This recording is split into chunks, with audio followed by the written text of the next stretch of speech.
Welcome to day 7 of the book reading Atomic Habits by James Clear.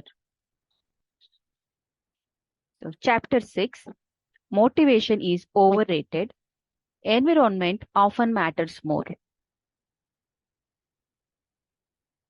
Pam Thorndike, a primary care physician at Massachusetts General Hospital in Boston, had a crazy idea. She believed she could improve the eating habits of thousands of hospital staff and visitors without changing their willpower or motivation in the slightest way. In fact, she didn't plan on talking to them at all. Thorndike and her colleagues designed a 6-month study to alter the choice architecture of the hospital cafeteria. They started by changing how drinks were arranged in the room. Originally, the refrigerators located next to the cash registers in the cafeteria were filled with only soda. The researchers added water as an option to each one. Additionally, they placed baskets of bottled water next to the food stations throughout the room. Soda was still in the primary refrigerators, but water was now available at all drink locations. Over the next 3 months, the number of soda sales at the hospital dropped by 11.4%. Meanwhile, sales of bottled water increased by 25.8%. They made similar adjustments and saw similar results with the food in the cafeteria. Nobody had said a word to anyone eating there. People often choose product not because of what they are, but because of where they are. If I walk into the kitchen and see a plate of cookies on the counter, I'll pick up half a dozen and start eating, even if I hadn't been thinking about them beforehand and didn't necessarily feel hungry. If the communal table at the office is always filled with donuts and bagels, it's going to be hard not to grab one every now and then. Your habits change depending on the room you are in and the cues in front of you. Environment is the invisible hand that shapes human behavior. Despite our unique personalities, certain behaviors tend to rise again and again under certain environmental conditions. In church, people tend to talk in whispers. On a dark street, people act wary and guarded. In this way, the most common form of change is not internal but external. We are changed by the world around us. Every habit is context dependent. In 1936, psychologist Kurt Lewin wrote a simple equation that makes a powerful statement. Behavior is a function of the person in their environment, or B is equal to F of P comma E. It didn't take long for Levin's equation to be tested in business. In 1952, the economist Hawkins Stern described a phenomenon he called suggestion impulse buying, which is which is triggered when a shopper sees a product for the first time and visualizes a need for it. In other words, customers will occasionally buy products not because they want them, but because of how they are presented to them. For example, items at eye level tend to be purchased more than those down near the floor. For this reason, you will find expensive brand names featured in easy-to-reach locations on store shelves because they drive the most profit, while cheaper alternatives are tucked away in hard-to-reach spots. The same goes for end caps, which are the units at the end of aisles. End caps are money-making machines for retailers because they are obvious locations that encounter a lot of foot traffic. For example, 45% of Coca-Cola sales come specifically from end of the aisle racks. The more obviously available a product or service is, the more likely you are to try it. People drink Bud Light because it is in every bar and visit Starbucks because it is on every corner. We like to think that we are in control if we choose water over soda. We assume it is because we wanted to do so. The truth, however, is that many of the actions we take each day are shaped not by purposeful drive and choice, but by the most obvious option. Every living being has its own methods for sensing and understanding the world.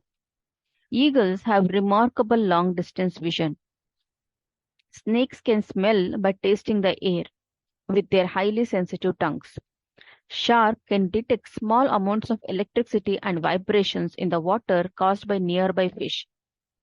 Even bacteria have chemoreceptors, tiny sensory cells that allow them to detect toxic chemicals in their environment. In humans, perception is directed by the sensory nervous system. We perceive the world through sight, sound, smell, touch, and taste.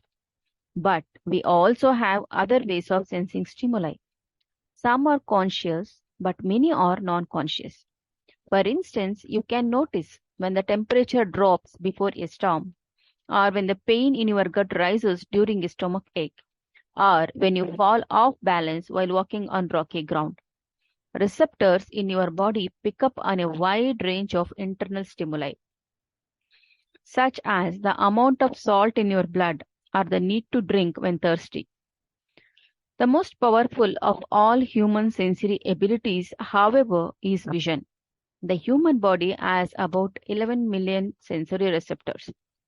Approximately 10 million of those are dedicated to sight. Some experts estimate that half of the brain's resources are used on vision. Given that we are more dependent on vision than on any other sense, it should come as no surprise that visual cues are the greatest catalyst of our behavior. For this reason, a small change in what you see can lead to a big shift in what you do. As a result, you can imagine how important it is to live and work in environments that are filled with productive cues and devoid of unproductive ones. Thankfully, there is good news in this respect. You don't have to be the victim of your environment. You can also be the architect of it. How to design your environment for success? During the energy crisis and oil embargo of the 1970s, Dutch researchers began to pay close attention to the country's energy usage. In one suburb near Amsterdam, they found that some homeowners use 30% less energy than their neighbors, despite the homes being of similar size and getting electricity for the same price. It turned out the houses in this neighborhood were nearly identical except for one feature, the location of the electrical meter. Some had one in the basement, others had the electrical meter upstairs in the main hallway. As you may guess, the homes with the meters located in the main hallway use less electricity. When their energy use was obvious and easy to track, people changed their behavior. Every habit is initiated by a cue, and we are more likely to notice cues that stand out. Unfortunately, the environments where we live and work often make it easy not to do certain actions because there is no obvious cue to trigger the behavior. It is easy not to practice the guitar when it is tucked away in the closet. It's easy not to read a book when the bookshelf is in the corner of the guest room. It's easy not to take your vitamins when they are out of sight in the pantry. When the cues that spark a habit are subtle or hidden, they are easy to ignore. By comparison, creating obvious visual cues can draw your attention toward a desired habit. In the early 1990s, the cleaning staff at Schiphol Airport in Amsterdam installed a small sticker that looked like a fly near the center of each urinal. Apparently, when men stepped up to the urinals, they aimed for what they thought was a bug. The stickers improved their aim and significantly reduced spillage around the urinals. Further analysis determined that the stickers cut bathroom cleaning costs by 8% per year. I have experienced the power of obvious cues in my own life. I used to buy apples from the store, put them in the crisper in the bottom of the refrigerator, and forget all about them. By the time I remembered, the apples would have gone bad. I never saw them, so I never ate them. Eventually, I took my own advice and redesigned my environment. I bought a large display bowl and placed it in the middle of the kitchen counter. The next time I bought apples, that was where they went, out in the open where I could see them. Almost like magic, I began eating a few apples each day simply because they were obvious rather than out of sight. Here are a few ways you can redesign your environment and make the cues for your preferred habits more obvious. If you want to remember to take your medication each night, put your pill bottle directly next to the faucet on the bathroom counter. If you want to practice guitar more frequently, place your guitar stand in the middle of the living room. If you want to remember to send more thank you notes, keep a stack of stationery on your desk. If you want to drink more water, fill up a few water bottles each morning and place them in common locations around the house. If you want to make a habit a big part of your life, make the cue a big part of your environment. The most persistent behaviors usually have multiple cues. Consider how many different ways a smoker could be prompted to pull out a cigarette. Driving in the car, seeing a friend smoke, feeling stressed at work, and so on. The same strategy can be employed for good habits. By sprinkling triggers throughout your surroundings, you increase the odds that you will think about your habit throughout the day. Make sure the best choice is the most obvious one. Making a better decision is easy and natural when the cues for good habits are right in front of you. Environment design is powerful not only because it influences how we engage with the world, but also because we rarely do it. Most people live in a world others have created for them. But you can alter the spaces where you live and work to increase your exposure to positive cues and reduce your exposure to negative ones. Environment design allows you to take back control and become the architect of your life. Be the designer of your world and not merely the consumer of it. The context is the cue. The cues that trigger a habit can start out very specific. But over time, your habits become associated not with a single trigger, but with the entire context surrounding the behavior. For example, many people drink more in social situations than they would ever drink alone. The trigger is rarely a single cue, but rather the whole situation. Watching your friends order drinks, hearing the music at the bar, seeing the beers on tap. We mentally assign our habits to the locations in which they occur: the home, the office, the gym. Each location develops a connection to certain habits and routines. You establish a particular relationship with the objects on your desk, the items on your kitchen counter, the things in your bedroom. Our behavior is not defined by the objects in the environment, but by our relationship to them. In fact, this is a useful way to think about the influence of the environment on your behavior. Stop thinking about your environment as filled with objects. Start thinking about it as filled with relationships. Think in terms of how you interact with the spaces around you. For one person, her couch is the place where she reads for an hour each night. For someone else, the couch is where he watches television and eats a bowl of ice cream after work. Different people can have different memories and thus different habits associated with the same place. The good news, you can train yourself to link a particular habit with a particular context. In one study, scientists instructed insomniacs to get into bed only when they were tired. If they couldn't fall asleep, they were told to sit in a different room until they became sleepy. Over time, subjects began to associate the context of their bed with the action of sleeping, and it became easier to quickly fall asleep when they climbed in bed. Their brains learned that sleeping, not browsing on their phones, not watching television, not staring at the clock, was the only action that happened in that room. The power of context also reveals an important strategy. Habits can be easier to change in a new environment. It helps to escape the subtle triggers and cues that nudge you toward your current habits. Go to a new place, a different coffee shop, a bench in the park, a corner of your room you seldom use, and create a new routine there. It is easier to associate a new habit with a new context than to build a new habit in the face of competing cues. It can be difficult to go to bed early if you watch television in your bedroom each night. It can be hard to study in the living room without getting distracted if that's where you always play video games. But when you step outside your normal environment, you leave your behavior biases behind. You aren't battling old environmental cues, which allows new habits to form without interruption. Want to think more creatively? Move to a bigger room, a rooftop patio, or a building with expansive architecture. Take a break from the space where you do your daily work, which is also linked to your current thought patterns. Trying to eat healthier, it is likely that you shop on autopilot at your regular supermarket. Try a new grocery store.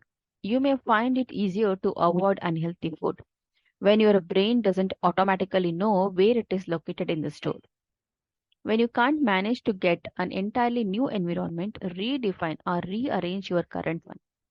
Create a separate space for work, study, exercise, entertainment, and cooking. The mantra I find useful is one space, one use. When I started my career as an entrepreneur, I would often work from my couch or at the kitchen table. In the evenings, I found it very difficult to stop working. There was no clear division between the end of work time and the beginning of personal time.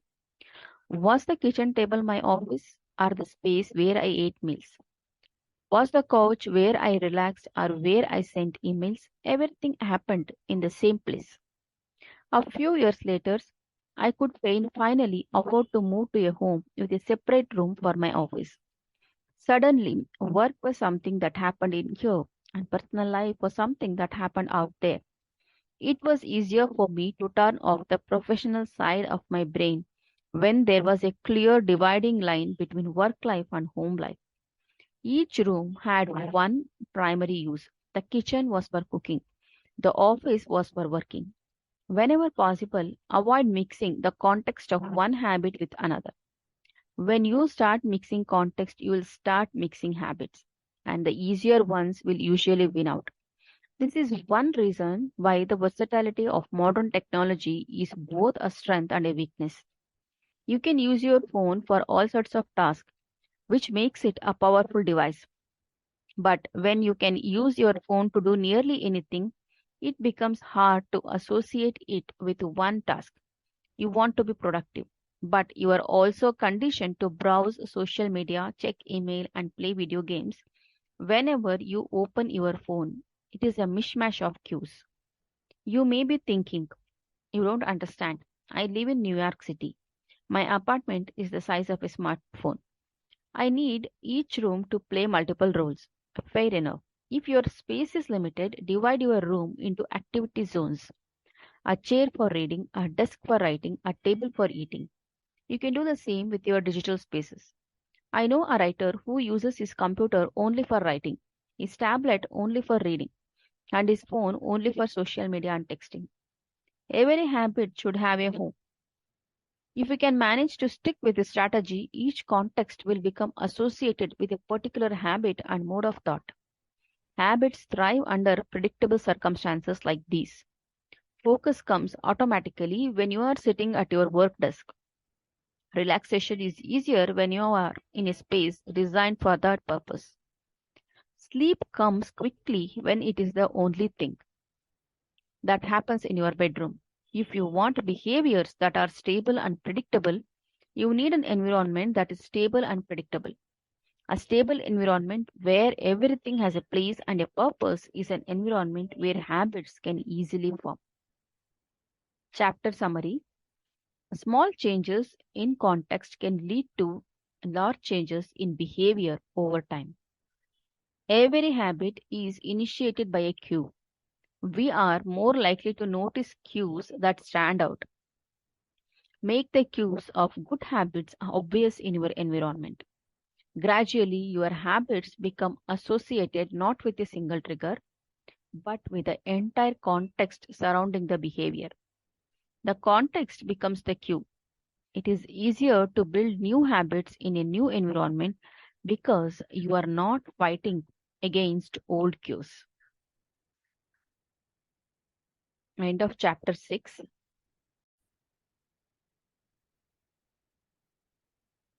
Chapter 7. The secret to self control. In 1971, as the Vietnam War was heading into its 16th year, Congressman Robert Steele from Connecticut and Morgan Murphy from Illinois made a discovery that stunned the American public. While visiting the troops, they had learned that over 15% of US soldiers stationed there were heroin addicts. Follow up research revealed that 35% of service members in Vietnam had tried heroin and as many as 20% were addicted. The problem was even worse when they had initially thought.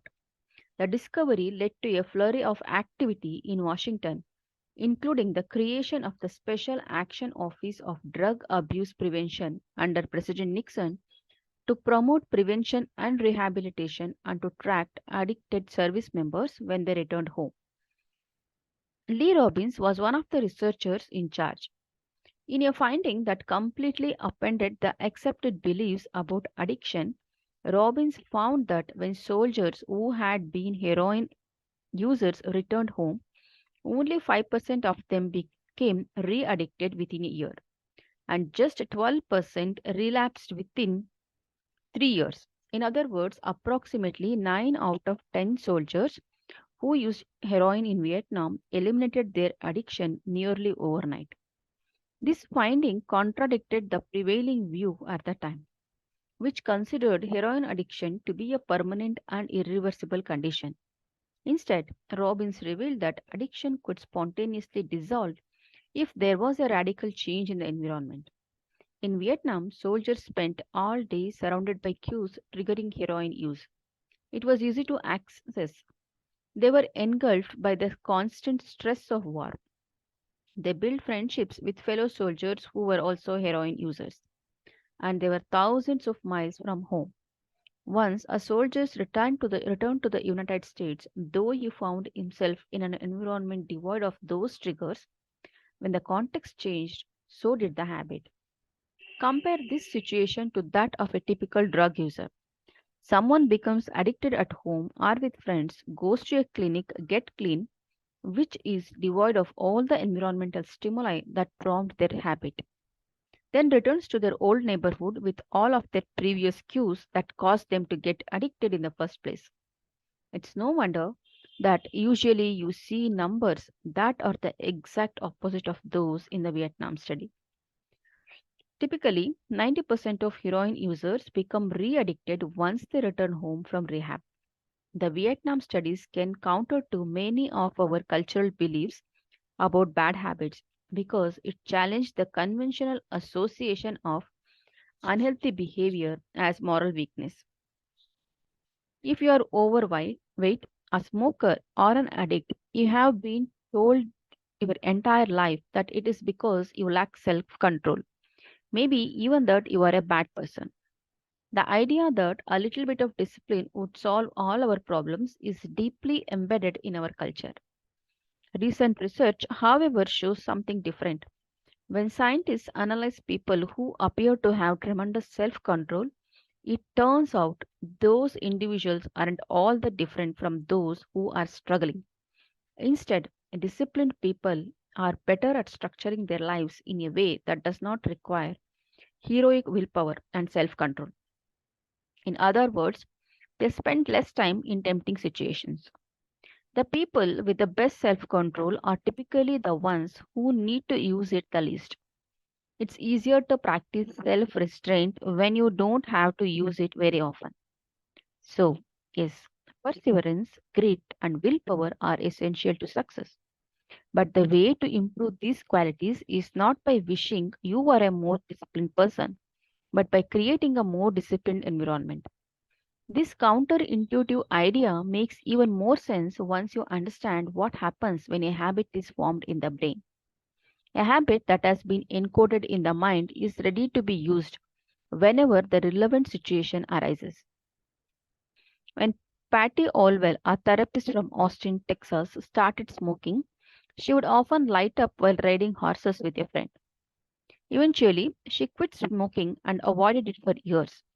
She had also stopped riding. Decades later, she hopped on a horse again and found herself craving a cigarette for the first time in forever. The cues were still internalized, she just hadn't been exposed to them in a long time. Once a habit has been encoded, the urge to act follows whenever the environmental cues reappear. This is one reason behavior change technique can backfire. Shaming obese people with weight loss presentations can make them feel stressed. And as a result, many people return to their favorite coping strategy, overeating. Showing pictures of blackened lungs to smokers leads to higher level of anxiety, which drives many people to reach for a cigarette. If you are not careful about cues, you can cause the very behavior you want to stop. Bad habits are autocatalytic. The process feeds itself. They foster the feelings they try to numb. You feel bad, so you eat junk food. Because you eat junk food, you feel bad. Watching television makes you feel sluggish. So you watch more television because you don't have the energy to do anything else. Worrying about your health makes you feel anxious, while causing you to smoke to ease your anxiety, which makes your health even worse, and soon you are feeling more anxious. It's a downward spiral, a runaway train of bad habits. Researchers refer to this phenomenon as cue induced wanting. An external trigger causes a compulsive craving to repeat a bad habit. Once you notice something, you begin to want it. This process is happening all the time, often without us realizing it. Scientists have found that showing addicts a picture of cocaine for just 33 milliseconds stimulates the reward pathway in the brain and sparks desire. This speed is too fast for the brain to consciously register. The addicts could not even tell you what they had seen, but they craved the drug all the same. Here is the punchline. You can break a habit, but you are unlikely to forget it.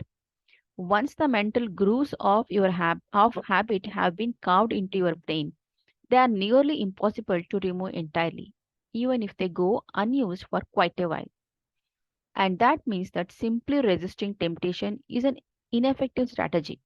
It is hard to maintain a Zen attitude in a life filled with interruptions. It takes too much energy. In the short run, you can choose to overpower temptation. In the long run, we become a product of the environment that we live in. To put it bluntly, I have never seen someone consistently stick to positive habits in a negative environment. A more reliable approach is to cut bad habits off at the source.